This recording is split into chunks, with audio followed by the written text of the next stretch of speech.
When I was learning spray control, I spent a lot of time practicing stuff that wasn't very useful. And now I wish I could go back in time and tell my young self what is important when it comes to spray control and how to practice it properly. So that's what I'm going to do in this video. I'm going to tell you what's important and I'm going to tell you how to get better at sprays. But first, a word from the sponsor, SkinsMonkey.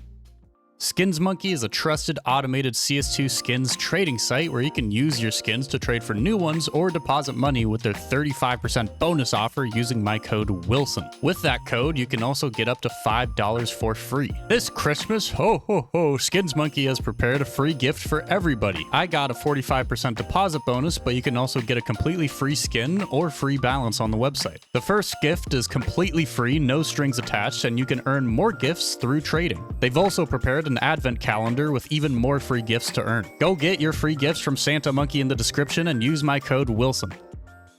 Let's start with the guns. What guns are important? Well, you should really only be hardcore practicing your sprays for the AK, the M4A1S, the M4A4, and maybe the Galil. Amongst the SMGs, it's not essential for you to be like practicing them over and over again. It's just good to get a feeling for them. You might be thinking that I've excluded the MP9 and the FAMAS from what you should be practicing, and I did that purposefully. You should almost always just be bursting with these guns. Of course, if you're super close range, then you're going to want to commit to a spray, but then you have a much higher margin of error in that close range fight, and if you have a general feeling for the spray pattern, it should be an easy kill. Within the guns that I did mention, the AK, the M4s, and the Galil, you should prioritize them in that order. Generally, in your average match, you should be using an AK more than you are using M4s, and AK spray is a bit more difficult than M4 sprays. So practicing the AK spray should be priority number 1, and then number 2 should be whichever M4 you prefer, and a distant number 3 would be the Galil. Talking about the sprays themselves, I have some news for you. The vast majority of your sprays are going to be 12 bullets or less, and I have some data to back this up. Shout out to Mahone at Leadify for providing me with this. He's awesome, and Leadify is great too. Out of 950,000 AK sprays that occurred on December 9th, where a spray is defined as 4 or more consecutive shots with increasing recoil, the average duration of a spray was only about 10 bullets. For the M4s, it's even smaller, being about 9.3. Only 25% of sprays exceeded 11 bullets for the M4s and 12 for the AK. And this data includes sprays into smokes and wallbang spam, so I have no doubt that if it was limited to only when 2 people could actually see each other, these numbers would be way smaller. So what does this tell us about improving our spray control? Well, it tells us that those first 10 bullets of your spray are so much more important than the following 10 or 20. Really long sprays, spray transfers, they look awesome and they're really fun,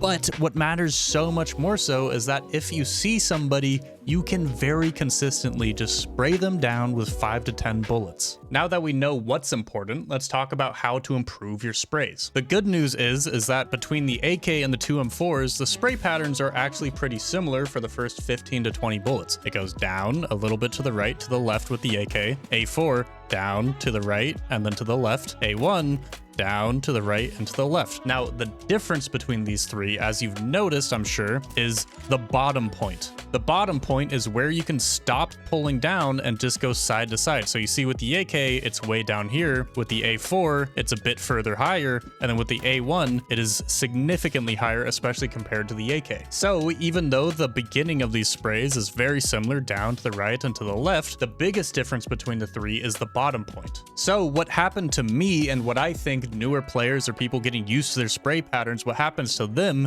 is that maybe they start T-side and they're using their AK and they're dragging down plenty. The sprays are feeling good, but then they get to CT side. Now they're using an M4A1S and now they're dragging down as if they're using an AK. Getting used to these bottom out points or how quickly you need to drag down with each gun is essential. You need a really good feeling for that for every rifle. So that's the bottom point, and now let's transition into talking about how to practice your spray control. And the first option, and where you should really start if you're just kind of approaching this topic, is with this map that I'm in right now called Recoil Trainer. It's in the description along with any other workshop map I talk about in this video. Recoil Trainer is excellent as a starting point because it gives you the simplified, okay, this is where the pattern goes. Now, please don't obsess over these patterns or the little details between the different dots, right?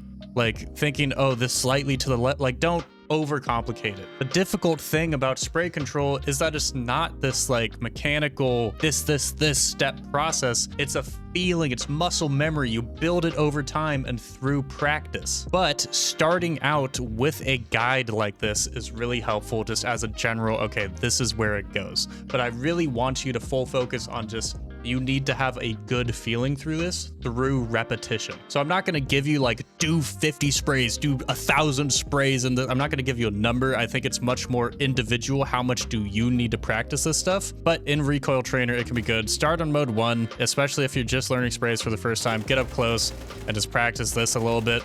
And then once you get a little more comfortable, go to mode 2, back up a little bit, and just practice like this, right? Give yourself a bit more space. One thing I really want you to focus on in your sprays is to avoid overspraying or avoid any bullets up top. You want to make sure that your bullets are going to go under head level or head level. If you are like consistently overshooting, that's going to be really inconsistent for you. It's like in golf, you never want to putt past the hole, or you never want to, it's the opposite. You never want to putt too short to the hole. You always want to putt kind of past the hole, right? Just so that you give yourself a chance to make it in. So it's similar with sprays, because if you're overshooting, there's no way you're going to hit the opponent. But if you slightly undershoot, right, towards the bottom of the circle, all of those bullets are going to hit your opponent because they have their body underneath their head. For the second practice method, and this is actually like 3 or 4 combined in one, we're going to jump into my favorite workshop map, CS2. Within here, there's multiple things we can do. Starting with a very simple thing and just understanding that bottom point that we talked about is just spraying bodies,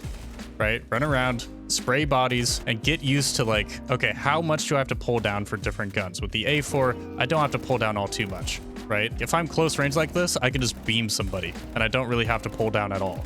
But with the A1, it's even more of a laser, and I can pull down way less so. Even when I'm long distance like this, I barely have to pull down if my first bullet is accurate, and my following bullets are going to hit the opponent. But then with the AK, okay, now I have to start pulling down much more at range. So this is a really nice way to get used to that, you know, the speed at which that you have to pull down with different rifles. Once you're getting used to that, you can switch to spray transfers, right? Switching between just spraying somebody's body and then switching to another body.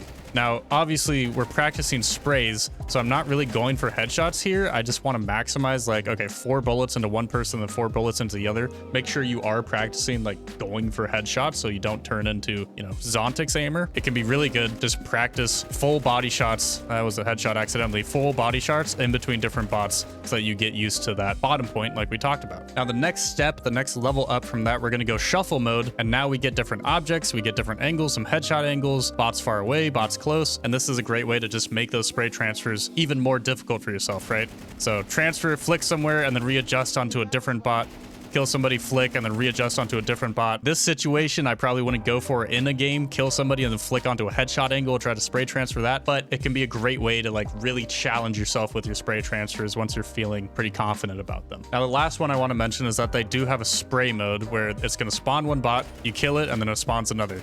So going for these can be quite good. I don't use this all too much. I actually prefer to do spray transfers in shuffle mode. I find that more helpful than this, but this is still a pretty cool option for you to try out anyways. For the last method, we're going to put it all together and we're going to jump into deathmatch. Now, if you're really focused, like I'm going to improve my spray control, just go for body shots. Get used to like not hitting a headshot first and just cleaning somebody up with 4 body shots with your M4 or with your AK, whatever you're using, right? So I'm going to run around, aim head height. You know, I don't want to get used to like not aiming at heads, but when you're really focused on controlling your spray, getting used to that bottom out point, getting used to just consistently killing somebody with a spray, then make sure you're practicing your sprays, right? A lot of people jump into DM and they just only go for headshots, and then they wonder why their sprays are so terrible. It's because they're not purposefully practicing them. The last thing I'll mention within this DM section is that in general, you should commit yourself to the A4 or the A1. Bouncing between the two is certainly viable, but you're going to get such a better feeling for that recoil control if you can just commit yourself, okay, I'm fully just an A1 player, I'm fully just an A4 player. And then when you use the other, maybe go for a bit more burst or still practice it some, but you should really just like lock in, I use the A1 and I'm going to be really good with the A1. Thanks for watching my video. Please drop a like and subscribe to this channel if you found it helpful. Shout out to my channel members who help support me and allow me to be a goober on the internet. I hope you have a great day. Good luck and have fun in all of your future games, and stop whiffing your sprays.